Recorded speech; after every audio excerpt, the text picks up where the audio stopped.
evening, everyone, and welcome to Roy's Tie-Dye Sci-Fi Corner.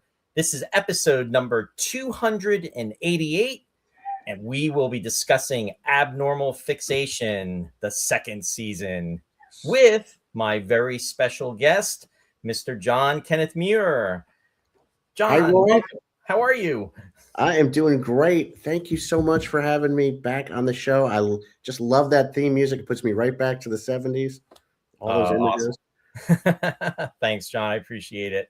And it's great to have you back on the show. And yeah, happy February 1st. Oh, I know. January was only, what, 300 days, right? It felt that way, didn't it?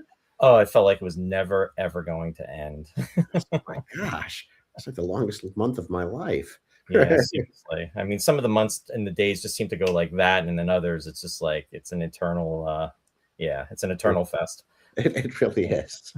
I'd say to Catherine, my wife, when we were walking, I say, it's still January, So 10 more days of January, 5 more days of January. This is totally off topic, but, I just saw today was Bill Mooney's 72nd birthday. Oh, my gosh. Can you believe that? Yeah. I mean, Will Robinson from Lost in Space, folks. I mean, I'm sure everybody knows that, but yeah. So happy birthday, Bill, if you're out there watching. But yeah, isn't that crazy? I mean, it is crazy.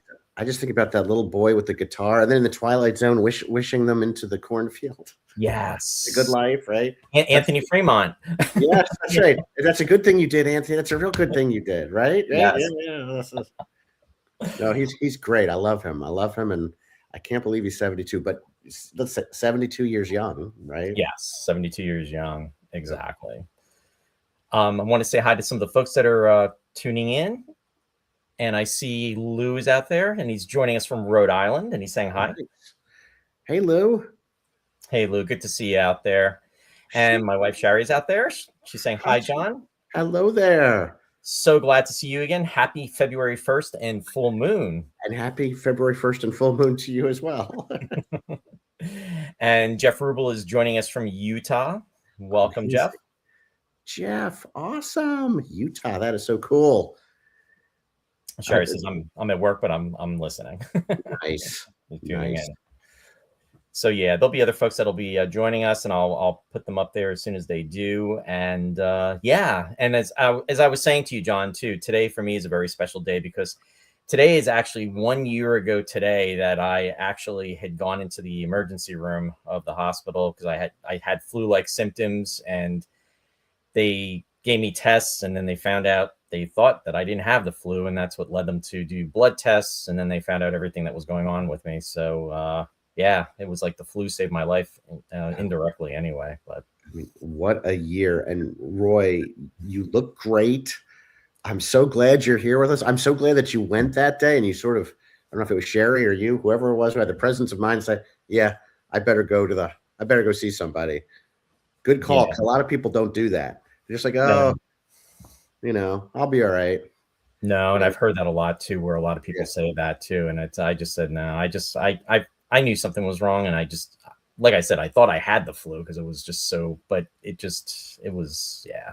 But anyway, fast forward 1 year, 365 days later, here we are, and we're moving forward, which is a good thing. Yes. And I'm so glad we're here together and you're here to do this with me.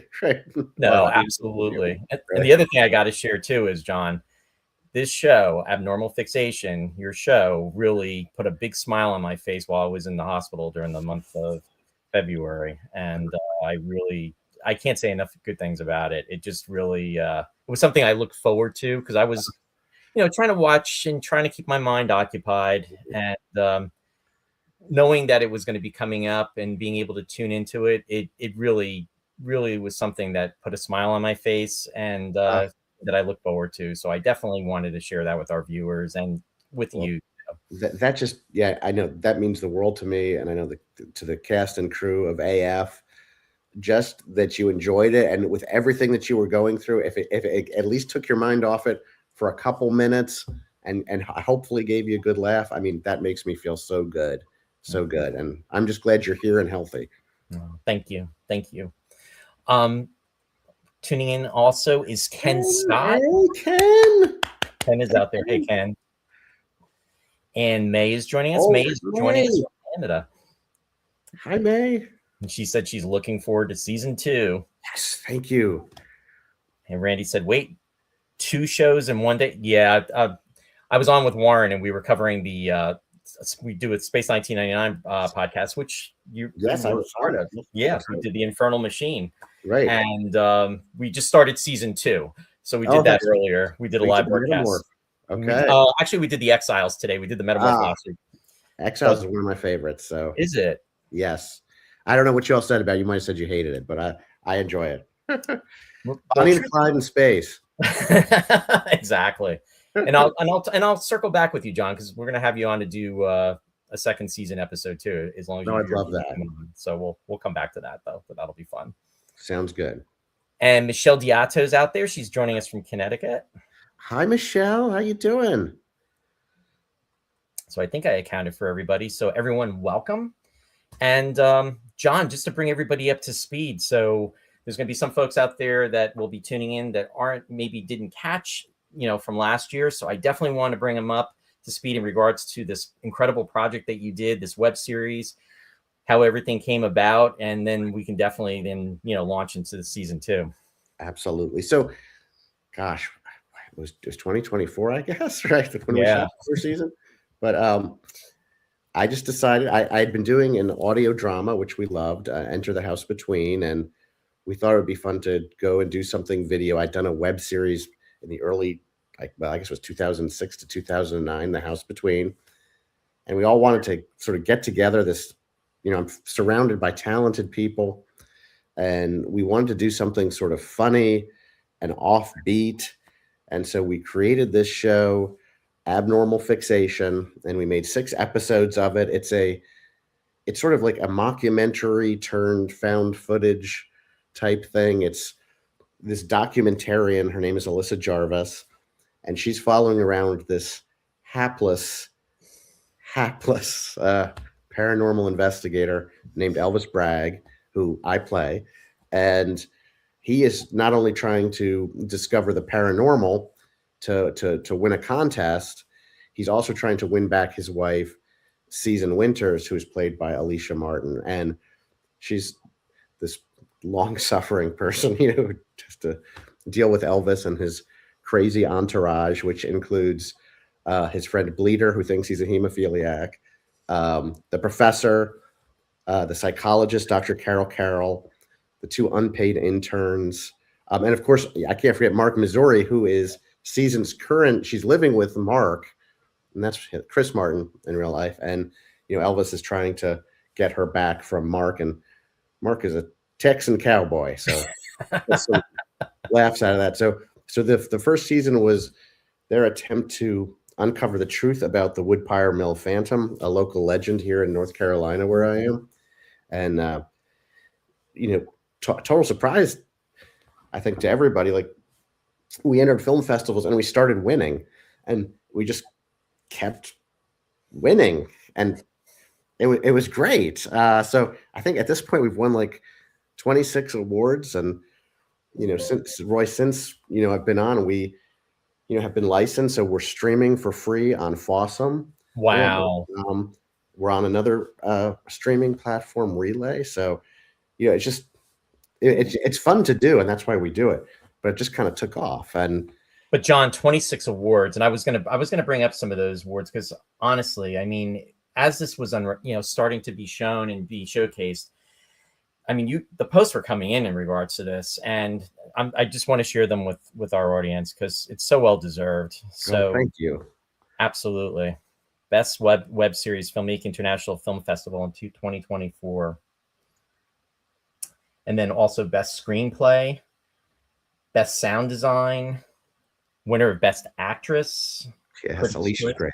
Yeah, amazing, and winner of best supporting role actor, and then also best comedy actor as well for those awards. That's crazy. Honorable mention, best actor, Critics' Choice, best sound design, Critics' Choice, best series TV pilot web series, Critics' Choice, and then also best screenplay, Critics' Choice. So I'm going to blush. I'm No, still so shocked. Somebody pinched me. Like, what happened? How did this happen? And again, I it's so well deserved, John. So just to put it out there. So nice. We love doing it. So it's So a win-win. I'm glad that other people like it too. Right? Well, yeah, definitely. That's just, showcases that. So as that was happening and everything was really, you're getting that such positive feedback, were you thinking ahead of a second season as far as what, Yes. was that originally in the plans? Or I'm sure this really made this like a solid decision that you had to forge ahead with this, right? Right. So there was, my wife will tell you, Catherine, she said, John, you're like crazy, like committed and ambitious. Like you're planning for a second season. You don't even know, we haven't even edited this or put it together. But in the 4th episode of last year, there was a police detective Stiles, played by Kim Breeding Mercer. She does an awesome job. And in the original script, the documentarian Alyssa asked her, like, what is the strangest thing you've ever experienced? Can you tell us? And she tells a whole story about another Charlotte related paranormal case. And I thought that's the second season, that we're going to get into that. And then, as we were cutting the 4th episode together, I cut it out because the performance was great. And it was really kind of scary. It was like, oh, this is really moody and eerie. Excuse me. And so I thought, but it doesn't really fit. We're trying to move along and make it funny. So I thought, well, I'm just going to take that footage and use it in the second season. And so that is the story. And the story is about, and it's a real story. I won't mention the name of the place, but there is a hotel. Well, there was a hotel here in Charlotte that was rumored to be inhabited before it was torn down by vampires. Whoa. Yeah, I know, it's crazy. And not just vampires, but reports said that, by day it was a ghost town, but by night, like jazz was playing, people were dressed in zoot suits, and like there were 1920s cars driving by. Like these were like 100. Whoa. So if you look at any of like these Charlotte Strange stories, there's definitely this, rumor mill around, the vampire motel of Queen City. So that's our paranormal adventure this year. Gotcha. Very interesting. Yeah, I mean, it's crazy. I'm trying to, always do stuff that's at least related to the Woodpire Mill, sort of a conglomeration of different stories. And this one is based on, the idea of vampire motel, though not any specific actual establishment.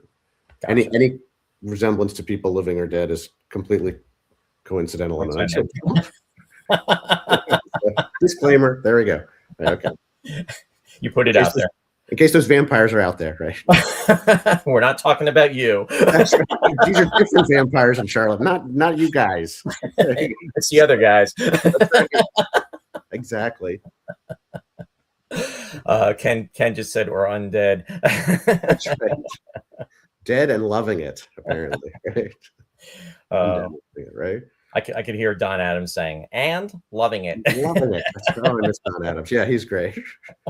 He would have been a perfect Elvis Bragg, right? Oh my God. He would have been great. Oh my gosh, if we could have done that, and if I had been around, if we'd done it in the 60s or 70s, Don Adams as Elvis Bragg would have been amazing. I always wanted to see him live, to see him do stand-up, and it never happened. I mean, he was just so brilliant. I mean, he was. And like even the game, do you remember the game commercials he would do for they were like certain like home games, like it was before video games. Yes. What were those games? Oh gosh. But they're like little home like pool or billiard games or something. Somebody out there knows, but yeah, somebody will. Do you remember was it Masquerade Party? Did he do that show? Was it? Or am I? No, he did something where it was like he cast. Oh, casting. He did the casting show. There's a casting show, right? Where he'd like get people and have them like do like auditions, right? Yes. Bring in like famous people. Yes. I know. We're digging back now. We got to do a show on this one. The creative juices are going. People remember that, right? We just dated ourselves, John. We did for sure. You now know exactly how old we are, right? Oh shoot. Randy, or excuse me, Lou said Skittles, and then That's it. yep, Skittle Skittle Pool. Pool. Anyway. That is it. Thank you, Randy. Oh my gosh. Yeah. Wow. That's crazy. Someone Yeah. else remembered. Yes. They got us You got covered to on the look it up, Randy. Did you look it up for us? show. Yeah. Google's my friend. But That's right. thank you, Lou, and thank you, Randy. Thanks for checking that out. But yeah, no, now to be fair, John, and I even remember saying this to you because we hadn't seen each other. We did the Space 1999 virtual convention online. It was a few years back during COVID and That's right. everything. And we hadn't seen each other in a while. And then when I had watched the episodes, and then I had watched the first episode. And then when I had you on, I was saying, my God, because I was so into your character that you had of Elvis Bragg, because you really accepted it. I mean, you had fun. To me, you had a lot of fun with it, and we Yes. talked about it, and it definitely comes through. I mean, you totally sell the character. So to be fair, Don Adams would be great, but I can't see anybody else playing Elvis Bragg. So. Right. Thank you so much. I mean, I love playing Elvis. I mean, I really do. There's something that happens sort of when I slip into that character. I mean, everyone will tell you when we do it. I mean, because people say I'm like that anyway, but it's like me on another level or something. I don't know what it is, but like this last year, I just kind of slipped into the character, and it's like, oh my gosh. And when it was over, I was kind of sad. It's like, oh my gosh, I don't get to destroy anything, because he has a one-man wrecking crew, right? Well, like I said, I mean, that one photo that I had up from when you entered, I have it on the opening shot here. That when we're introduced to you and you come in and you're coming through the door and you just knocked over the vase, or it's that glass. Yes. And it's like, yeah, I'm here. Yeah, exactly. Right. And that wasn't actually in the script, but like we went to do it, and I said, this is like the first time you see this character. Like we have to do something you'll remember, right? And so like we set that up really quick, and we did it. And it just worked out so well, because there's something about his enthusiasm, because he's like putting his hand out to shake to Alyssa's hand. He's so excited. Yeah. He knocks over the vase, and down it goes, right? So, or the glass, yeah, I can't remember what. Yeah, it was a wine glass, I think. That's right. Yeah. So there's so much fun. And Elvis, I can say on certain levels, I think a lot of us can relate to Elvis. Not, I mean, he's an exaggeration, obviously, right. But different points in our lives, whether you're trying to do something, maybe to, you're really trying hard to do something and you really want it to work. And it's just that situation where if you were doing anything else, nothing wrong would happen. But you're trying to execute something that you want to make sure that, there's no deviation. Everything is straight as an arrow. Nothing's going to go off course. And then everything just gets wiped out. And that's that's like Elvis, really. Absolutely. And, some of the people who I work with, they said, they've watched some of the episodes, and they said, you really kind of feel for this guy. He's really a good guy. He's just, you want to see him succeed, but he's just like a one-man wrecking. He's a disaster, right? So, I think that, Elvis is like a combination of sort of, sweetness and clumsiness, but also, I mean, he can also be really annoying, because he's so single-minded about what he's trying to do. And, so people either love him or, are just exasperated by him. In the show, of course, Susan, has, her eye twitch, from being married to him for 10 years, her perpetual eye twitch, right? That, she's just had it with him, from all of his nonsense. But I do hope people like him. I was thinking, when I created Elvis, I loved all that stuff when I was a kid. Like I mean, not that I could ever pull off anything like that, but I loved like the Pink Panther movies, yes. And Inspector Clouseau and stuff like, and, characters like that who, kind of come in and, even, I love John Ritter on Three's Company, and so, have that kind of physicality to them. I mean, I can't do anything like they could do. I don't want to suggest I'm in that class, but that's what I aspire to try to. Those are wonderful inspirations, and those are wonderful. Those are wonderful actors that portrayed. I mean, and we had talked about this, like comedy. and a lot, and is said to be harder than drama, just because it's the timing, it's the selling, and the delivery, and you can't. It has to be right, because if it's not, It's not funny. it's not funny, and the audience is not going to respond to it. And a Yes. lot of it is spontaneity. I mean, it's just the Yep. way it comes across, and it's definitely a gift. And Yeah. I mean, my God, when I think of Clouseau and Peter Yeah. Sellers watching, I used to love it when he would get into those fights with Cato, and they would Yes. destroy his Yes. apartment. Yes.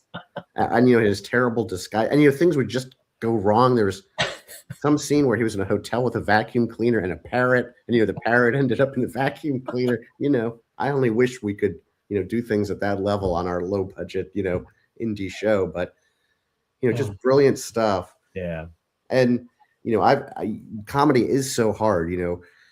That's what we were trying to figure out, how to how do you make it funny, and what is funny, and do people gauge funny differently? And the hard part is you're making it, it's funny, and then you act it out and it's funny, and then you edit it and it's a little less funny, and then you see it again after you edited it and you tweak it, it's a little less funny. By the time it comes out, it's like, I don't think it's funny anymore.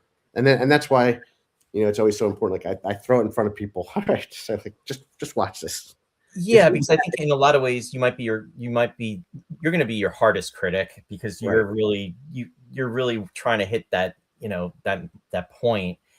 And I think that's good that you share it, and you allow other folks around you that to take that in, because really what I loved about it, or one of the things I love about it, is that it's serious, but then at the same time it does have comic relief, and there's almost like a moral in there too. I mean, there's Thank you. I hope so. moralistic moments, and then there's a little bit of absurdity. I mean, but it blends, though. It's not, it flows, and that's what makes it work. And I always like to reference MASH. I mean, to me, that was always brilliant. I mean, 30-minute series. So you figure 22, 23 minutes with the advertisements. Right.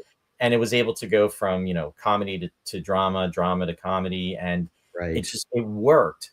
But when you're watching, those episodes, the 6 episodes, I really felt that it did flow, and I never felt like I was looking at the clock either. I mean, it was just like, 'cause sometimes you're watching something, it's like, okay, I'm going to watch this, and then it's like, is it over? I never felt that. The time went fast, and it was enjoyable, and like I said, it put a smile on my face. Well, that is so awesome. It makes me feel so good, because I do know exactly what you mean. Again, we're a super low budget show. I mean, super low budget. We wouldn't even be the catering budget, on most TV shows, So I understand what you mean. It's like, and so watching something that's low budget, if it's not good and it's not working, it's a real drag, And so I'm really conscious of that. It's like, so like the perfect abnormal fixation show, I hope, you're going to laugh out loud. My goal is always like twice per episode. You're going to find yourself smiling through the whole thing. A really good episode might make you cry a little bit, or might make you a little tense, depending on what notes we're putting in there. And, we just tried to, for the second season, really kind of expand on the world a little bit, because I felt very strongly that, the first year we took a lot of time meeting all the characters, which was important. So, who you're with and why you should care about them. And for the second season, I said, we got to, take all that and go into sort of more outrageous and, bigger settings, and have more action, but I'm super conscious, as why, about first season, second season, bigger, better, and, more exciting than ever. More exciting than ever. Right. Sometimes, you think like, what did we do in the first season? Did it work? How can we build on it? But you don't want to lose what you did in the first season. You don't want to lose those qualities either. So it was a real, balancing act. Yeah, but I think, and forgive me too, in the beginning, I didn't even list your credits. I mean, you're a producer, you're a writer, you're a director, you're a teacher, you're a podcaster. So you're pulling all your resources together, all your training, all your background, and you're cognizant of it. So this is not something that was just slapped together. This is something that, you took the time and you've explored before in different, with different ideas, different shows, different capacity. So it's not your first rodeo, and it definitely shows. And I understand what you're saying about the budget and everything, Yeah. but you know what? I always like to say, quality doesn't depend upon quantity. So Well, thank you. and Thank as you. we know, you can throw millions of dollars out at something, and that is not going to make it enjoyable, and it's not going to make it fun and something that you're going to want to watch. So it is though. Thank you, Roy, so much for saying that. It's just struck me because I've always been. I don't like to call myself like a film critic or TV critic. I say like I appreciate. I'm an art appreciator. So I appreciate Space 1999 or The Twilight Zone or whatever I'm reviewing, and it's like, and then making it yourself, and you just see what goes into it. You think, oh my gosh, and like one little mistake, and we don't have sound, yeah. for a take that we need, like that's good enough, or we didn't, it's slightly not in focus. You're like, oh my gosh, because we're racing, right? And this time we went, I think, to like 11 or 12 different locations, and we're not allowed on those locations before we're there. Right. So it's like going to war, and we're like there for 3 hours, right? We've never seen the location before. We've got to light it, figure out where we want to be in the location, do it, get it right, and get out, and then like get to the next location. Sometimes like 2 locations a day. Like we shot in a bouncy house for an episode, just crazy stuff.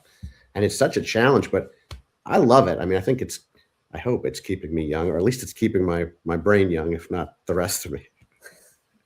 Well, it's almost like when you do theater too. There's an energy. Yes. And I was just reading something too, or was watching something. It was an interview, and I forget who was talking about this, but there's different reasons why people love to do theater. And if when you're on stage, each performance is different. I mean, and it's like it's that adrenaline, that energy, and each show you're demonstrating your craft, and you're having the interactions with fellow cast members. Yes. And it's the art, it's the appreciation of the art. And I mean, when you think about it too, as actors, it's very, you're looking for acknowledgement from total strangers too. That's right. The other thing, people that you've never met. Maybe sometimes you might have friends or family that are in the audience, but really it's just you're putting yourself out there. And I always think it's interesting too, because they'll say that a lot of people that are quiet or shy or reserved, it's like then they wind up, a lot of them, not that other folks don't, but tend to be really good at performing. And it's just because they can be someone else, they're not being themselves. Right. And it's something that really stuck with me. Brent Spiner, like back in 1989, I was at a Star Trek creation convention. And it would have been, actually, instead of going to my 5-year class reunion, yes, folks, I'm old. This was November of '89. Okay. It wasn't in Virginia, was it? No, it was actually. It was actually. I went to the creation convention 1989 in Virginia. Okay, all right. Oh wow, see that? Okay, sorry. Go ahead. Sorry. No, it's okay. Maybe we were at the same one. No, okay. Might have been, yeah. Well, this one was at the Penta Hotel in New York. Oh, okay. I had been to those because I'm from New Jersey. So yeah. So I would go to those. Yeah. Okay. And this was his first convention appearance, and he wasn't going to be at the regular event. What it was is they were doing a special hour where they were allowing folks to separate ticket. I think it was like $20, and it was going to be totally separate from the regular convention event. And he was there, and he was nervous. I mean, and somebody even asked him too, about it being separate. And he said, well, and I remember he joked about it. He said, well, I figured, I'd kind of do this, break the ice, and then maybe next time I'll have everybody back to my house, and we'll just. Right. But the whole thing was you weren't allowed to take any photos. Oh wow! He wasn't doing any autographs. I mean, totally different than what it is now. Right. But it was just. Star Trek: The Next Generation was literally, well, in '89, it would have been in its second season, depending on, actually third season, right? Maybe second, depending on what time of year, right? Yeah, it was in November, so yeah, it would have been the third. Okay. And that's right when Next Generation was really starting to take off. Get good, right? But anyway, my whole point of this whole thing was that just with Brent Spiner, I mean, there's somebody that totally brilliant. I mean, as far as his different characters that he's done and everything, but in the beginning, he was just really like almost this really reserved, kind of almost like shy type of individual. The way it was being presented to, the audience, that he was nervous about being out there on stage like that in that type of an environment. That's one of the things that playing Elvis has done for me. I have to be honest, like I have done such crazy stuff, half of which you have not yet seen, but it's like the craziest stuff I've ever done. I do not get embarrassed anymore because, the things, I've had to do this, it's like, and I realize, we're going to record them. I'm like, I'm going to go out there and I'm going to give it my all. I'm going to make this work. Right. Right. And that's the character, and that's not you. That's right. That's right. So I think I'm just going to have fun with it. And, we have, there's a scene this year in one of the episodes where Mark and Elvis are working out together in Mark's home gym. It's just, there's just craziness, it's just so much. Like, I can't get embarrassed by anything. I had to wear a Santa suit last year. That was really tight, the sexy Santa outfit that I wore, it's like, that's Elvis. The underoos. Underoos. Oh my God. Yes. Gosh. Yeah. So it's just, I just try like that's Elvis, and that's who Elvis is. And if I'm going to be Elvis, I'm going to do those things, and I'm not be embarrassed. Yeah, and that's what sells your character, though, and the fact that you're taking it to the next level is even going to be funnier. So that's something to look forward to for sure. There's some crazy stuff. And Alicia said to me, I think the very first night we filmed Abnormal Fixation ever, the very first night was when I had to wear the sexy Santa outfit. The very first night, it was like 1 a.m, right? And I was kind of nervous. And Alicia, she was in the scene. She said, "You just have to own that. You just own the outfit." I'm like, okay, that's good advice. I'm just gonna own the outfit, and you never look back. That's right. Don't look back. That's right. Don't look forward either. Turn the camera off, John. Excuse me. But no, and here's the thing, though. That's the character, the performance with each season. I'm saying each season because there's going to be, I'm sure there'll be a 3rd and 4th and 5th, right? Yeah, same. So with that, it's going to evolve. And even when we talk about other shows, like shows, that we grew up with, that we enjoy, and I have to, reference to Sci-Fi, Star Trek. I'll go to Space 1999. It's more so, I'll say, with Star Trek, because it wasn't, some folks like to say with 1999, it was a reboot. I don't personally look at it that way, but with Star Trek, each season, if you look at those earlier first season episodes, especially with Spock's character, Leonard Nimoy was finding his way. He talked about the direction. I think it was it Joseph Sargent for the Corbomite maneuver? I might be wrong on that, but I think so. I think you're right. He gave the the way he directed him to say "fascinating" when he sees the Baylor ship on the screen. Right. It's the delivery, and that basically is the antithesis of what becomes, Spock in regards to, his reaction when he sees something. It was like formed there, not just saying the word, but just what's going on in the whole mental process. And he really owns it.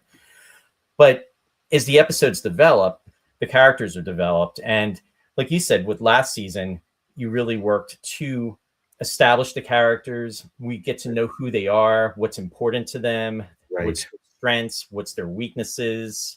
And now you're going to be built upon this with the second season, which is kind of fun. Yes, I'm really excited about it. We have, we had the opportunity for all of us to be together. One of the things that I wanted to do was at least have a few episodes where all the characters are together. It's like last year, Bleeder wasn't with everybody. He was sort of sequestered in his own building a lot. And the professor, was very skittish, and you didn't really see him with everybody. So they're now scenes where sort of like a lot of the team is together. It was fun to do that. So the Bleeder has, of course, a big part. And Corey Easterday, who plays the professor, he got to really do new things and different things. And, we had a great new take on his character that I think is a lot of fun. I just can't wait for everyone, to see it and to see all the characters kind of develop. And we have some new people. We added I think we tripled our cast. We had, Yeah, it's crazy. We have all these new people involved. Some on the forces of evil. Some on the forces of good, on the side of good. So it was just so much fun. It was just so much fun to try to expand the universe and make this the same but bigger, if possible. If that's the thing. We did also want to try to make it sort of a little less sedentary, like in terms of the action, where we move around a bit more. Right. Because a lot of it, because it's like a fake documentary. It's like someone is in a chair talking, right? And Tony Mercer, who's our sound designer and cinematographer, he's like, let's get up out of the chair sometimes, and can you be doing something else while you're talking? It's like, good idea. Let's do that. Yes. So you get to see the characters sort of moving around in their environment a little bit more, and I really like that. I think it opens it up a lot. So yeah, no, that's and that's where I guess the blocking comes into play. Oh gosh, yes. And that to me is always the hardest part, because we don't have like official sets that were built. So it's like, again, we're showing up at a location, or we're in my house, and it's like, right.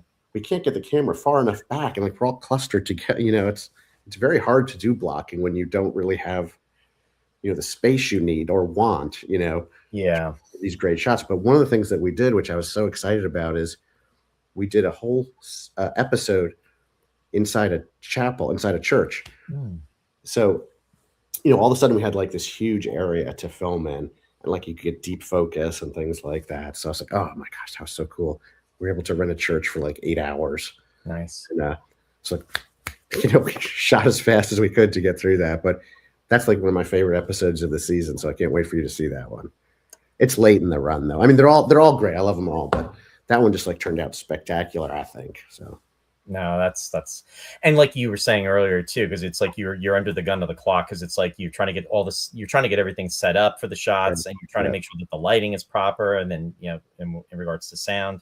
But that sounds like that, especially if it's taking place in a church and we're talking vampires, it sounds like it's going to be interesting. I hope you like it. I loved it. We just had such a good time. I wanted to say hi to some folks that are joining us. Dennis Chevalier is joining us from Canada. Welcome, Dennis. And Jeff Rubel commented, he said, oh yeah, hapless, feckless, and other less words you want to use, but well-meaning. Hi, Jeff. And Ken said, that's a priceless Steinway. Not anymore. Oh, he's talking about with when we're talking about Clouseau. And Graham is out there. Graham J, welcome. Hey, Graham. Thanks for joining us. I think I got everybody caught up on that. So yes, very cool. I wanted to share some of the slides that we have. And I do have some slides from last season, but then I also have some slides that you were kind enough to share with us for the second season. So I'm going to bring those up and share them on the screen. And there you are, John. I look insane in that picture. That's right, where I'm about to knock something over. See how happy I look? my Elvis Bragg glasses, right? It's what happens 5 seconds later after you That's right. are smiling, though. Yep. Abnormal Fixation, a love story about the paranormal. And that really does sum it up. Yep. I think so. When I was trying to think about like what really described it, I think that's it. Okay. Excuse me. I'm getting over a cold, and my cough is terrible. Don't mean to hack all over you, Roy. Sorry. No, it's okay. It's all right, John. Sorry. Gotcha. You need a towel, right? So we got Alicia there on the left, and she's Susan, Elvis's wife. Now they're separated, not divorced, as Elvis will tell you. And she, has to put up with all of Elvis's nonsense. And in the center, we have Alyssa, played by Kenneth Muir, my wife, and she is the documentarian. And over on the right, in the cowboy hat, got Mr. Mark Missouri. From Texas. Played by Chris Martin, who is fantastic. Our trailer is going to drop on Wednesday. I can't wait for you to see it. He's got some priceless moments in that trailer. He hasn't seen it yet, so if he watches this, he'll be like, what are you talking about? But awesome. And I have to say, all three of them did a wonderful job with their characters. We have a great cast. I mean, I just love all the work they do, and it's so fun being with them, and they put up with so much from me, Roy. Can't imagine. Let's say. There I am in my chair in another terrible shirt, projecting confidence that I can discover the paranormal when I know I can't. And over on the right, I'm demonstrating to Alyssa my antique guitar clock, which was actually belonged to one of the founding fathers who invented rock and roll, according to Elvis. So according to Elvis. Yes, that's right. Yeah. Here on the left, Season and I are fighting, of course. That was from the 3rd episode. And on the right, that's from the 4th episode, The Trip. And that's out in the wild as we're looking for the Phantom of Woodpire Mill. Season, I think, is demonstrating like a temperature gun for discovering the paranormal. Oh, yeah. So we got bleeders in all of these. So bleeder is a guy who either is a hemophiliac and wears this suit, or he's got just really bad social anxiety and thinks he's a hemophiliac. So that's Trumbull McCoy who plays him. And yeah, that's all in Bleeder's place, which sadly, I don't know if I told you this, Roy, but we couldn't get it for the 2nd year. So in the 2nd year, Bleeder and Elvis are living together as roomies in Elvis's house, which is, oh boy, yeah, going to create some issues. That could be an episode in itself. It could. It could. We had to cut so much out of the 1st episode. I can't even tell you. It's sad. Yeah. Okay, that's me directing on the left there. And in the center, we're filming. These are all behind the scenes shots. And in the center, this was like we made a home movie of Bleeder's birthday party from a few years ago where he had like bubble wrap over his utensils and plate and things like that. And then on the right, we're setting up a shot there where I destroy a map, where Elvis, destroys a map where he's trying to find a house in the woods where he thinks the Woodpire Mill Phantom is, and the map gets utterly destroyed by the end of the scene. I think only how Elvis could do it. That's right. Absolutely, 100%. Oops. And there's our logo. Oh, and so these are some clips from that's season 2. So in the scene on the left, that's from one of the later episodes. And it takes place on Mark's ranch in Amarillo. That's where that is. Excuse me. And on the right, Season and Alyssa are interviewing someone they might think is a vampire in that shot. So you look at those lights. Look at the lighting behind them. Isn't that amazing? I think somebody was taking notes about different lighting effects, because I always think of original series of Star Trek, how beautiful the lighting was. So yes, that's done very nicely. And that is Tony Mercer, who is the genius. God, I'm so sorry. No, you're fine. But to your, that's a really good point too, John, because you can just have a room that you're photographing, and if the light is just like a certain way, I mean, the tone, it creates atmosphere, and it's something that's almost like on a subconscious level too. We don't even realize it unless you're just filming something like, you know what I mean? It's just like in the bright light, and it's like, oh wow, why is everything like so washed out? Right. It's like either washed out or it's just like dull, and so this is a way to sort of pop the scene out and make it more 3-dimensional. Yeah. Oh, and here we are behind the scenes. There's Tony, the gentleman in the ponytail. You see he's checking the light, I think, or checking the shot. That's the ranch. That's Mark's ranch. Nice. Yeah, both of these are set on Mark's ranch, both of these shots. There's the professor on the left. And on the right, Elvis and Mark. This is from our 2nd episode of the 2nd season, where something comes up and they have to switch outfits. And yes, that's all I'll say about that.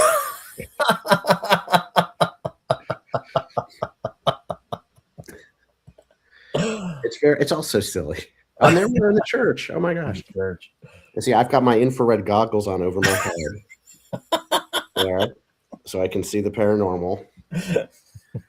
and we're locked in, of course, fighting. And I can't wait for you to see that episode. Okay. That's going to be fun. Is that the 4th or 5th episode? So this is actually, so we're doing 8 this year.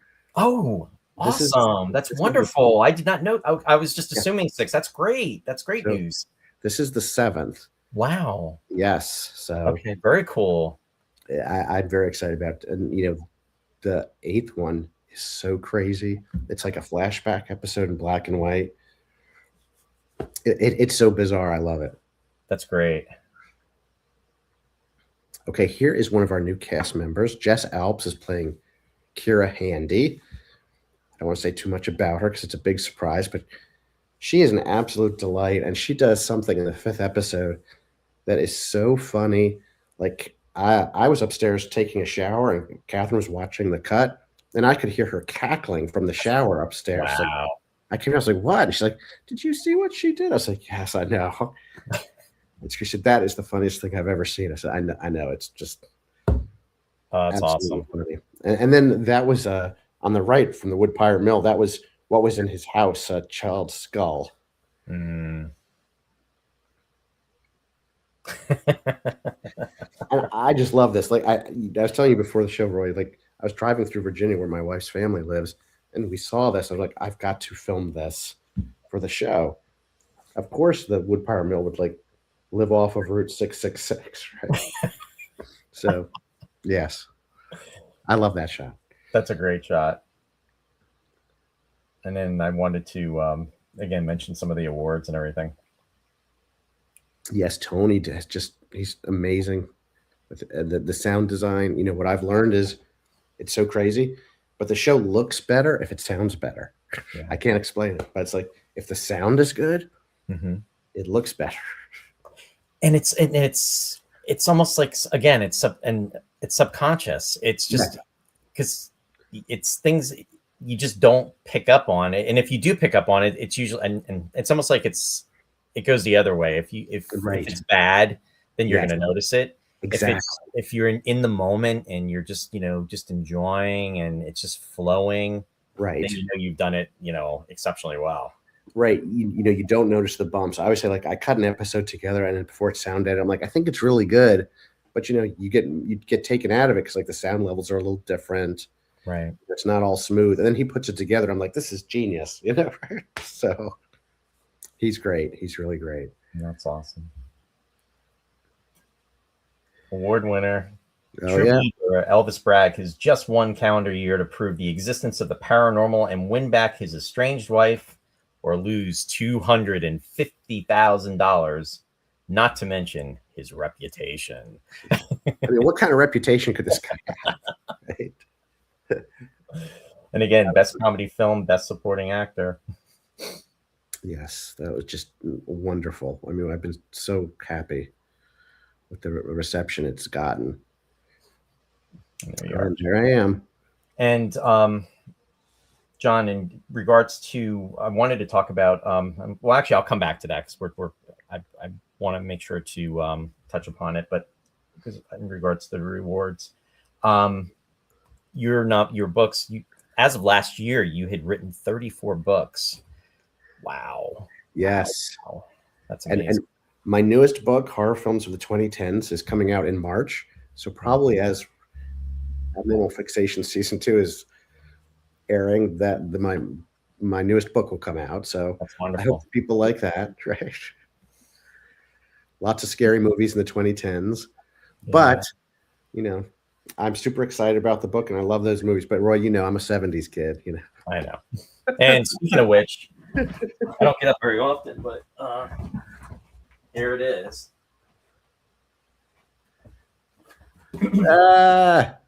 My first book ever, written when I was, I think, 24 years old. Wow. I remember how excited I was when I got this, John. And then when I got the opportunity to see you in Los Angeles. Yeah, Los Angeles. It's awesome. I always wish I could rewrite the book, but I've learned so much. I got to interview so many people after the book. I probably said that before on your show, but I always have to say it. I love that book. It's like one of my children, but like at 56, I feel like I could write it better than I could at 24. No, I can understand feeling that way, but you know what? It's definitely a treasure, and I enjoyed reading it, and I could just I always stuck in my mind, and I know we've talked about this before, but in different conversations, especially Space 1999, but with Force of Life, just how Zarf's world was turning upside down, and how the director Dave Tomlin just had made sure that the camera went upside down for that opening scene, in the teaser, and it was what are they like Chekhov's gun? It was basically giving you an idea that everything on Moonbase Alpha is going to go upside down as far as what's going to be happening during the episode, and it was brilliant. It was like a textbook, thesis on sort of like form, like mirroring content, and to me, and I mean, obviously, I love Dragon's Domain and Testament of Arc. I mean, it's hard to pick a favorite, but I just keep coming back to Force of Life because it's just a perfect encapsulation of what Space 1999 is, because they go through this horrible crisis and they don't know what it is, and that's like life. Like something happens, we don't know why it happened necessarily, or why it happened to us anyway. And they sort of have that moment at the end where they talk about, Helena Russell talks about, we don't know why it happened. We don't know why it picked Zoref, but we have to help each other to like that's some great stuff, right? It is. No, not a typical happy ending, not a typical explanation of why it did what it did. Right. Just that it happened. We have to try to cope with it. We have to be there for each other, and we have to try to just stay strong. And it was such a real life experience being portrayed within that sequence, and it was atypical. Especially the way stories are conveyed or were conveyed. Right. Very UFO did a lot of that. Yes, it does feel UFO-ish to some extent. Yeah. Also very real. Like, I never understood people who said like, it's not real or the characters aren't human. It seems like quintessentially human to me, right? Because we don't always get the answers to the mysteries in our life. So, but we try to grapple with them, and you see the Alphans grappling with it, and the meaning behind it, if there is any, trying to bring meaning to it, right? So I love that. Yes, 50 years ago, just a couple weeks, 2 weeks ago, something like that. It's amazing. Year 2 started production. This was the whole thing. Monday, January 26th of 1976, and then ironically enough, this year, 50 years later, Monday was January 26th. So it was like everything was in alignment with that. That's crazy. I don't know. The fact that show was 50 years old makes I don't know. It's hard to. It really is. When I was a kid, and my mom and dad had said to me, "Do you want to watch a 50-year-old, movie or program?" I'd been like, "No." But like now, it's like, oh my gosh! So we put on this 50-year-old show that I love. I know, and Star Trek is 60 this year. That in itself. I mean, I'm in a line. I turned 60 in July, and and it's crazy, and it's just that. Oh my God, and and to your point, I think I always like to think back, like in like the 1976, 1978, 1980, and I'm thinking, okay, 1980. To your point, John. Yeah. That would be 1930 movie. I don't want to watch a 1930 movie. It's like, what? I mean, and not that I don't like the classics, but or especially a TV series. I mean, obviously you've got Buster Crabbe and with Buck Rogers and Flash Gordon, but it's not something I'm going to watch all the time. And and I mean, Shari will make laughs at me because it's like oh, I know what you're watching, but it never gets old for me. I can watch these shows over and over again, and it never wears thin. The Twilight Zone, Outer Limits, Lost in Space, Star Trek. Yeah. Absolutely. And it's funny because we, Catherine and I, recently stayed up late one night, and I don't know why. She's just super sweet. That's why. But I don't know why she indulged me, and she's like, "Let's watch a Space 1999." I was like, "Yes." Which one do you want to watch? And we watched The Black Sun. And then like the next night we watched like The Troubled Spirit. I was like, oh, this is like, and then that was it. Unfortunately, I gotta hit her up again. But I was so happy. She, after that was over, she's like, that is a really So it's a great show. It's so offbeat and Mhm. weird and not like anything else. She said there is nothing else like the vibe of Space 1999. I said there really isn't, Yeah, it's so especially true. year one, right? Especially year one, and yeah, it had its own identity. It Yeah, really, really did, and that's it what made it. mo- it moves in this unique way. It leaves you feeling a certain way. Mhm. I just love it. So it was nice to watch it with Catherine again, 'cause she hadn't watched it with me in many years. So Oh, that's really cool. And the Black Sun. I mean, yeah, that's Barry Morse's performance. I mean, he was great. and that's That's what she kept saying. She said, "I love him. I love that man." I'm like, I know you do. yeah, he was something. And you were there. I mean, you were there in '99. And then 2000.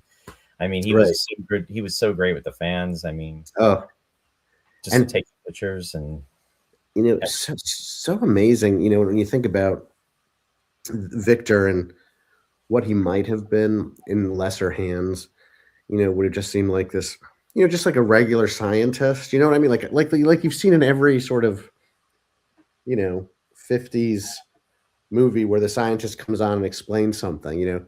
But what Barry Morse did, and the way he just made him so human, and yes, and so again offbeat and colorful, and all the business he's doing that episode with his cigar, and you yeah, know, that was such a special touch. yeah. He's just great. Like he adds so much. He adds so much to the show. Shari just commented. She said, "We have been watching. Yeah, we have been watching Enterprise. I would think you were a pod if you didn't put Space 1999 on at least once a night." I, And she wrote, "Yes, I love Barry too." I love Barry, and yes, he's like I put it on for like That's 5 minutes. If Catherine has to go do something, like, I'm gonna put it on Space, and I'll watch it in 5 minute increments. She's like, "Are you done with this episode yet? You've been watching this one for a week." I'm like, "I'm just waiting for you, honey." Yeah. But I gotta say, I really like Enterprise. I was one of those people who I think at the time felt a little Star Trek'd out or something yeah. with the 90s Trek. And I thought, oh, it's not very good. It feels kind of bland. And then I went back and I watched it in the pandemic. 'Cause I never really watched it all the way through. And I watched it with my son Joel, and we both loved it. We're like, holy cow, everyone says this is bad, but It's really good. I know, John, I'm the same way with that. The first season I had watched it for the first time all the way through, maybe about it's probably like about maybe 10 years ago. Didn't go back to it and thought, you know what, let's try it. And Sherry had seen it, she had actually watched it back, years ago when it was on and had seen all the episodes. And right now we went through the entire second season. We just got into the third. I'm really liking it. And yeah, it has its own identity. yep, I, with the newer stuff, I mean, I know there's folks out there that like it. So, I'm always the one to say, you know what, whatever you like, that's fine. But right. I'm very skeptical. I'm tired of the lens flares. I'm tired of these ships looking like they're something, it almost looks like a pinball set. And it just feels, I don't know. I'm so partial to Star Trek, Mhm. Next Generation. I wasn't a big Deep Space Nine fan, but I still, it's in that era. Right. Voyager, and Love now Voyager. Enterprise. Voyager's another one. I would watch it here and there, Yeah. and then kind of went back to it, and we were watching it, and it's like I was getting into it, and it was Yeah. like, this is really good. Yeah. I ended up like again, I think by the time Voyager came around, again, like I watched the first 3 or 4 years and it was like, and then I stopped watching it, and then like I went back to like, I love this. Yeah, I mean, it's no Space 1999, exactly. but no, I like it. And in total honesty, I really do like Strange New Worlds. I know what people's complaints are about it, but I think it's solid, and I think over time, as we move forward and there's something else, like maybe we'll come back to it like we did Enterprise, and. No, and that's totally fair. I mean, I enjoyed the first. I watched the first two seasons of Discovery, Yeah, and then I dropped off. And I was drawn in too, especially with the whole thing with Anson Mount, playing right. Spike and He's everything. great. Yeah, I it definitely piqued my interest, and I even was thinking in the back of my mind, you know what, he's going to get his own series. I'm just thinking, and then I volunteer up at the Star Trek Original Series set tour up in Ticonderoga. Amazing. Anson Mount was actually up there. In fact, Oh, we got to meet him in, when was it? I think it was in December of 18, and he oh had wow. just finished, I think, the last season of Discovery, if Discovery. I remember Was right. it? Okay. I think. But he was really tired, but he was super nice. He was great with the fans. And it was first for me because it was like, here I'm meeting this actor that's going to be in the series, and Yeah. I haven't seen the series yet. You know, Yeah. usually it's the other Right. way around. That's right. So it was interesting with that. So, but to your point, and there was episodes of Strange New Worlds I enjoyed, and I liked the idea that they were going to be independent. My whole thing is where I get miffed a little bit is that they kind of didn't follow the The quote unquote continuity. canon, the continuity from the past, and the whole thing with the whatchamacallit, the Gorn, they got a little creative with that. So That's a very nice way of putting it. Yes, yes, that's right. yeah, so that's kind of where I kind of like fell off with some of the stuff. And I like that one. I think for me, Star Trek is one of these things. And I mean, I grapple with this on Abnormal Fixation too, is that you like Star Trek, I feel like I mean it's so maybe it's because I'm old, but I don't want a serialized story. Like I had a hard time staying tuned to Discovery, like overseas. Like it's still the same story, and right, which episode was which, and like yeah, nothing happened this week, and it's like there was no real beginning and no real end. It was just this huge middle, yeah, and I was really, I almost breathed a sigh of relief when we got to Strange New World. It was like back to episode. It's like I yeah, know what I know that they're telling me a story again, and something about that format. Because I know some people obviously don't like some of they call them the big swings, like the musical or whatever.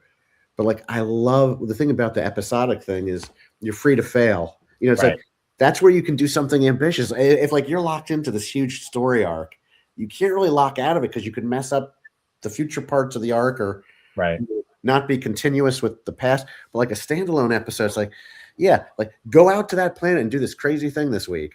yeah, And like maybe it'll stink. But I always say like, I feel bad for Strange New Worlds because like if they had 26 episodes like the old shows did, or 24 episodes, and one stunk, we'd be like, that's okay, because we have all these other episodes. But like now, they have what, 8, 10, and it's like, yeah, if 2 miss the mark, you feel like, oh, it wasn't a very good season. You know what I mean? It's like that's tough. That's no, tough. that it's a tough act to follow. And Yeah, when you think that we had 24, and now if you get 10 out of a season for a weekly series, it's right. considered a lot. I think, It what is. was it, the Sopranos, I think, was were they the first to start doing that, I or think one of the so. shows? Yeah, it was around that era for sure. And And it's hard, and I know that with Abnormal Fixation. So we're like doing a 6-story arc, but with standalone components, and then 2 standalones at the end, because it's like I feel like I don't want people to always have to feel feeling like, what do I have to keep track of? Like, mm, can I just go in and see these characters like have an adventure? And that's kind of what I want out of Star Trek. I feel like I know a lot of people do like Discovery, and I'm not putting it down. I just think no, that there's something I'm not able to be attuned to that somehow. Like a 10-week story arc where I have to remember like what especially I if you miss a couple weeks or something. You're like, wait, what happened? Right, right, because it's almost like a soap opera in a sense, right, or a serial it's ongoing with that. But I like like you were just saying, you're doing, you have 2 standalone episodes with Abnormal Fixation. So there's the theme, there's right, the premise of what's surrounding the whole season right, that's taking place. There's a beginning, middle, and an end. right, But in between that, you can have independent stories that right.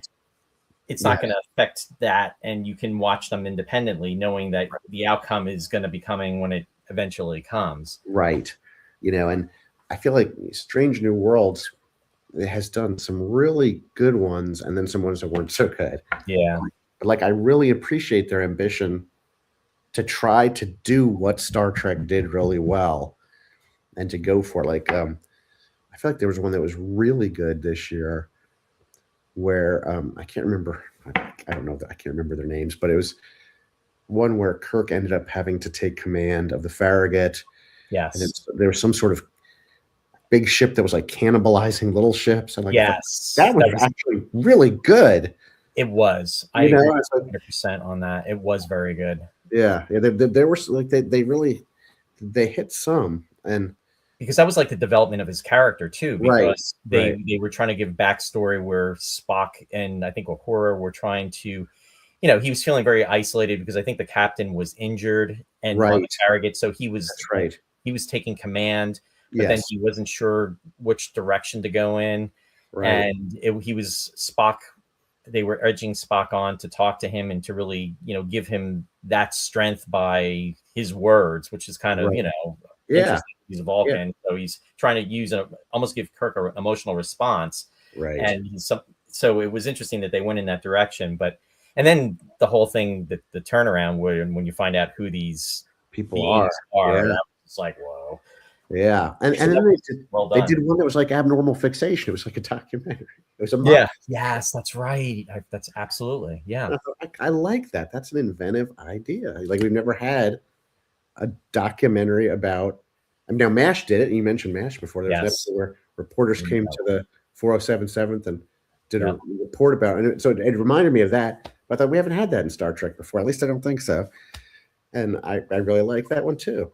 But I see them struggling and sometimes succeeding, and I give them credit for that. Mm-hmm. No, and those are valid points, and especially where if they have the independence to quote unquote succeed, or unfortunately go the other way where they potentially could fail, at least it's not going to affect the other stories. The irony for me though personally is back with the original series, I remember it was independent stories, and if there was an episode where there was a reference to an episode from the past, I was like, oh my god, this is so cool. They just reference, and I think it was the one that immediately comes to mind is That Which Survives, when they're on that planet, and then they're talking about what could have happened and made the beings, and then I think Sulu references the Horda. The Dark, the Horda. So it's like, oh wow, they just referenced from another season, another episode. How cool is that? And that's not something that they would do. No, the Galactic Barrier was another one where with Gary Mitchell. I mean, they crossed it and by any other name. And Kirk says, when he's talking to Rojan, Rojan's telling him about it, and he goes, Kirk says, "Yeah, we've been there." That's kind of like great. That seemed revolutionary. I was a kid. It's like, oh my god, this is a real universe. Yeah, they remember, not like Gilligan's Island, right? They remember what happened a couple weeks ago. They don't just exist in this episode, right? Oh, it's so much fun to talk about this stuff. I love it, Roy. Michelle said, "I love the trilogy starting with The Forge." Oh, and Enterprise, right? Oh, okay. I didn't see that. Enterprise. Trek died with Enterprise along with Star Trek. Okay, so someone Jeff disagrees with it. Okay. That's all good, Jeff. Graham said, even though I'm always drawn back to the shows I loved watching when I was younger, there are still standout shows like For All Mankind that I really enjoy. Yeah. I saw the first one of that and I loved it. My wife did not love it. I'm trying to get her to go back to it, but I really enjoyed what I saw of it. Yeah, I've heard really good things about that show. I have not. I've actually, and again, here's the Space 1999 connection. There was a comlock in an episode. I remember reading about that. Yeah. That's cool. That's very cool. But good stuff. Great conversation. So John, you know what? At a separate time, I'm going to do a show where we're just going to talk about anything in regards to like 60s and 70s shows. You and I, we could just like reflect and reminisce, and we'll have a blast with doing that. Let's go. Like we need like 4 hours, right? That'll be right up there when I had Nick Tate on. I did a Nick Tate episode. It was one of my first.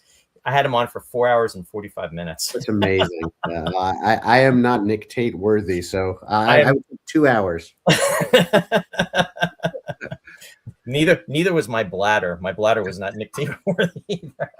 Wow. Yeah. How did I didn't even think about that. Oh my gosh, you're right. Wow. I was definitely doing the rain dance.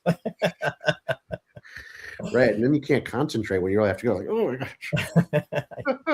I think actually he had to take a break or something, and then I ran to the bathroom myself. I just told everybody I'll be back. This is kind of like, when you go to the movies, back in the day. Intermission. And intermission. What was the only movie I saw in the theater that I actually got to do that was did you see the movie Reds in the Oh my gosh. theater? Yes. And that was one of my wife's favorite movies. We didn't see it in the theater. We didn't know each other then. But yes, yeah, my parents took me to that. And as I was a kid, I did not appreciate it. But as a grown up, it's a good movie. Yeah, exactly. Sort of a grown up anyway. One slide I did not share, which I think this is great. So I wanted to put this up. From the directors of That's Not My Soup. This is a poster for Alyssa's earlier film, Culture of Shame, When Yogurt Goes Bad. That's right. Awesome. I love that. Thank you, Roy. Absolutely. I have that framed in my office, by the way. You really? Yeah, that's awesome. I do. Oh boy. So now, John, in regards to the second season, right, as far as the release, it's coming up. It's in February. When can everybody anticipate and mark their calendars? Well, our trailer's going to drop this week on Wednesday, February 4th, and then February 11th. The first episode is called Wi-Fi Wife. It's on the 11th, and then every week, I hope, for the next 8 weeks, we're on, unless something goes terribly awry. So, which I hope doesn't happen. Right? No, it won't. It's excuse me. So we'll be on. So the second season will be dropping on YouTube. Because our first season is licensed, and you can see it on Fossum or YouTube if you want. It's still there. But we're not yet licensed. The second season hasn't come out to license yet. So it'll be on YouTube in the short term. Gotcha. And is that going to be dropping in the evening, or will it be during the day? Yeah. So I like to drop it at 5 a.m. That's for our international viewers, right? Right. Exactly. We have a huge fan base, and let's see, where were we last year? Where it's like, oh my gosh, where are all these people? We had a big audience in Israel and France. Nice. And also Japan. So that was really good. That was really exciting to us. So very cool. Yeah, it's like, because you can see where it's coming from. It's like, huh. And then my wife was like, does this humor translate into Japanese, John? I was like, I have no idea. I don't know.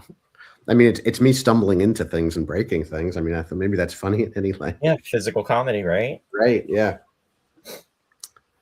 And I'm sure that there's, with the translation, I'm sure between the physical, the visuals and even the subtext, I'm sure that, it's coming through. I hope so. I wonder sometimes, right? But no, thank you, Roy. So when did you actually do the filming then for the second season? When was that? We did this past summer, and we did it in 2 weeks, like around the clock. There was one night we filmed till 2:45 in the morning. Wow. Okay. We were in a pool the whole cast was in a pool. Excuse me. I'm so sorry. No. At 2:45 in the morning. And then we were up shooting at 8 the next day. So I was like, oh man. But everyone did great. Like, I have the best cast and crew in the world. So. Oh, that's awesome. Was it hot? Because I remember during the filming, like, you had to turn off the air conditioner, because you were telling me in Bleeder's, if I recall correctly, for Bleeder's apartment, the air conditioning was either very noisy or there was an issue with it, and you had to turn it off, and you had like 100-degree days there, if I remember. Yeah, that's right. We had 100-degree days, and the sound equipment picks up the air conditioning, so we had to turn it off, and it's like there were glass walls all around us. So it's like it was like we were being fried in this room. And this year was the same thing. We were out filming outside what was supposed to be the ranch in Amarillo, and it was like 100 degrees, and so everyone was relieved to get in the pool, But then, we're filming, and you're in the pool for 3 hours, and we all had our clothes on, trying to get lines and do action scenes. Like it grew old very quickly. Let me tell you, right? But it was fun. It looks great, which is sort of what matters. So now, what episode will that be? That is episode 6, and that one is called Firewall Farewell. So, yeah, so I can't wait for y'all to see it. Very cool. Well, I am super excited about this upcoming release, John. This is going to be really a lot of fun. Thank you so much. Thank you for putting up with me coughing on you. Oh, no, please. I was doing great, and then it just started to hit me. Ironically enough, like I was saying a year ago, it's crazy. It was a Thursday night. It was the 30th, and that's exactly what kind of happened with me. And I'm not saying you're going to have the flu or anything, but I'm just saying, is it developed, and you just can't control it. But for me, it was more of like a sore throat, and I got wiped out. But that is terrible. And but also so good because you went to the doctor, as we said at the beginning of the show. I've had this cold lingering for like a week. And I feel good. It's just, every now and then this, cough. Yeah. And it sounds worse than it is, I think. So no. Well, and the other thing too for me, which kind of cinched it, was earlier that week I was doing shopping for my parents, and what happened was I'm pushing the cart, and I was at a ShopRite, and I'm pushing it along, and I got winded, and I said, "Wait a minute!" It was that like stayed in my mind, like that's never happened. And it's like, how the heck am I getting winded? And I'm just, you know what I mean? I'm just literally going from one area, and I wasn't like running or anything. Right. So that, along with warning sign. Yeah. Yeah. So, but well, anyway. As I'm sure Sherry has told you, you look great. You're in great shape. You're back and better than ever. That's it. Thanks, John. Absolutely. Well, what I'm going to do is I'm just going to do the shout out portion of the show real quick. And then what I'll do is I'm going to come back, and then we can just go over a couple of things and then just kind of like wrap up. Sounds great. Awesome. So just want to let everybody know I'm going to be sharing the screen rather quickly here. And here we go. Just putting some shout outs out there, bringing you creative awareness through our shout outs. There we go. Awesome. So first I want to give a shout out to our friends Mike and Mary Beth at Sci-Fi Distilled. They are on Wednesday nights, and they are on YouTube as well as Facebook. They cover sci-fi of the 80s, 90s, and beyond, and they will be back at 7 p.m. Eastern Standard Time. They are not sure what they're going to be doing, so just stay tuned. They will be posting sometime in the beginning of this week, so they will be on. Also, I want to give a shout out to my friend Bill Scarrato for Country Gate Players, and Country Gate is in Harmony, New Jersey. If you are in the Belvedere, Harmony, New Jersey, mark your calendars. There's going to be a show coming up, and that show is going to be The Miracle Worker, and it's going to be 2 weekends, April 18th and 19th, and the 25th and the 26th. For information about the show, you can go to Country Gate's website, which is www.countrygate.org. And then also, Bill has his own website that he has, which is www.billscarrato.com. And also want to give a shout out to Captain Phil. In fact, John, I was talking to Captain Phil just before we came on, and he wanted me to make sure to say hi to you and hope you were doing well too. Oh my gosh, I love Phil Merkel. That is a great human being, a wonderful person right there. Yeah, he's a great guy. Yeah. And he is on WUSB 90.1 FM, Stony Brook, New York. And his schedule, the captain's schedule, is on Thursdays from 4 to 5 p.m. Eastern Standard Time. And then you can also catch him on Friday nights from 10 to 11:30 p.m., except on the fourth Friday of each month. So definitely mark your calendars for Captain Phil. And Warren and I we were just talking about this. John and I were just talking about this. We were resumed with Space 1999 this episode, and the 2 episodes are out. The Metamorph we discussed last week, and then this week we just did The Exiles. We are going to be doing One Moment of Humanity, and this will not be a live broadcast, but the episode itself will be dropping next Sunday, which will be the 8th, and that will be at 12 p.m. Eastern Standard Time. As a side note, John, is probably not one of my favorite episodes. I was going to say, I have fun with that one, Roy. I need to bite my lip or hold my tongue on that one. That's not one of my favorite ones either, let me tell you what. And then in regards to the Space 1999 convention, mark your calendars. Manchester 1999 is going to be September 11th, 12th, and 13th. And that is 7 months from now, which is kind of crazy to think that's only 7 months away. Confirmed guests are Nick Tate, Anton Phillips, Suzanne Heimer-Peterson, and Carolyn Seymour is going to be there as well. And Carolyn, I mean, John, too, instead of not only the Seance Spectre from Space 1999, but she did a lot of Star Trek as well. Yes, and Survivors, and Survivors, yes, great post-apocalyptic. Predicted the pandemic. If you ever look at the opening of that show, it's like what happened to us in the pandemic. It's amazing. And I was talking to her about it, and I had never seen the series, and she was like, Roy, definitely check it out. So I've made it through. I've watched about 4 episodes, and it's brilliant. And it is. It's great. I love it. Another show that was shot in 1975. Yes. And it's so for the folks out there, if you've never seen Survivors, to John's point, definitely check it out. It is very well written, and Carolyn is in it, and it's great.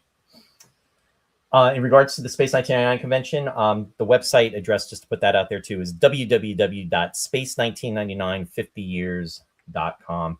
Also, Warren wanted me to say hi to you too, John. Tell Warren I said hello, please. Definitely will. And I want to give a shout out to my son, Ryan. Ryan has a website, which is run by Ryan, Empower Your Run. He is a online coach and service provider. There is no charge to register for the website. However, if you decide you want to go to a different level and have him coach, there are fees associated with that. To check out his website, it is www.runbyryan.com. And I can say Ryan is very passionate about running. In fact, he ran in the New York City Marathon. It was his fourth one. Wow. And he came in 161 out of over 50,000 people. His time was 2 hours, 32 minutes, and 50 seconds. He's very, very passionate. That is amazing. Yeah, he's really incredible with it. And so definitely check out his website. Also, I want to give a shout out to my my friend, longtime friend, Ross Amico, high school friend, really, but we went to different high schools. He's my friend, Joe Metz, his cousin, and we had actually lost touch, and we hadn't talked in over 34 years, and then we got in contact with each other during the pandemic, and he's been co-hosting the show with me since. And Ross does 3 music shows, which is on through KWAX of UOregon. So the website being kwax.uoregon.edu. He does Picture Perfect, which is on Fridays at 8 p.m. Eastern Standard Time, Saturday morning, which is called Sweetness and Light at 11 a.m. And also The Lost Chord at 7 p.m. Eastern Standard Time. And he also has a Facebook page, which is Classic Ross Amico, in which he talks about the shows and classical music. Ross is very passionate about that, kind of how we are with all this stuff. When it comes to music, he really, it's a love of his, and it's been for many years. Lovely. And speaking of which, Ross and I will not be back next week. However, we will be back on Friday the 13th, which is going to be episode 289. So stay tuned for that. I'm not sure what we're going to be doing. And then the other thing I will say is that, and I don't have a slide for it, but the following week, and I will be announcing it, David Frankham is going to be coming back to the show. And it is going to be David's birthday. And his birthday is going to be on Monday, which is going to be the 16th. So I'll probably be having him on the show on the 15th, the day before his birthday, but it's going to be David's 100th birthday, which is truly amazing. And David's been a friend of the show for many years now, so I'm very excited. He's only going to be on for maybe about a half an hour, but he's doing very well, and it'll be great to have him on. And just hearing his stories and his experiences in the movies that he's done and everything. And it'll be really nice. So definitely mark your calendars. I will be posting about that. Like I said, it'll be either that Sunday, which will be 2 weeks from today, or possibly the Monday on his birthday, but I'll let everybody know. So nice. But thanks, John. I covered that. Some of the comments that came through, Sherry said yes. Yeah, thanks, John. Can't wait to see your show. Looks like a lot of fun. Sherry. Thank you. And let's see, Graham said currently watching the 3rd series of Survivors. Oh, hey, yeah. Nice. And Dennis said live long and prosper, everyone. Yeah. And Michelle said story time with David. We love nice. him. Oh. But John, this has been awesome. This has been great. I've loved it, Roy. Thank you. I like I said, I could talk to you for 4 hours. Oh, and we'll definitely, like I said, I'll definitely, we're going to, if you're okay with it, I want to circle back maybe sometime next month, once a few episodes have dropped, and then I can have you on and we can just kind of catch up a little bit. And I would love that. Everything. I would love that. Thank you, Roy, so much. And thank you to everyone in the audience as well who came on to listen to abnormal fixation. Yeah, we really appreciate it. And if you're not catching us live, that's okay. And you're catching us on the rewind, we appreciate you tuning in then too. So it's always a pleasure to have John on. And like I said, I want to invite John on back separately as well. And what we're going to do is we will talk about sci-fi television or of like the 60s and 70s. We'll get into the heart of that too, because there's a lot of passion there. So I'm kind of excited about that too, John. That'll be a lot of fun. Me too. So some more comments. Lou said thanks Lou, much appreciated. Thank you, Lou. And then also Graham too. Thank you, Graham. And just stand by, John. And for now, everyone, live long and prosper. And we'll see you next time.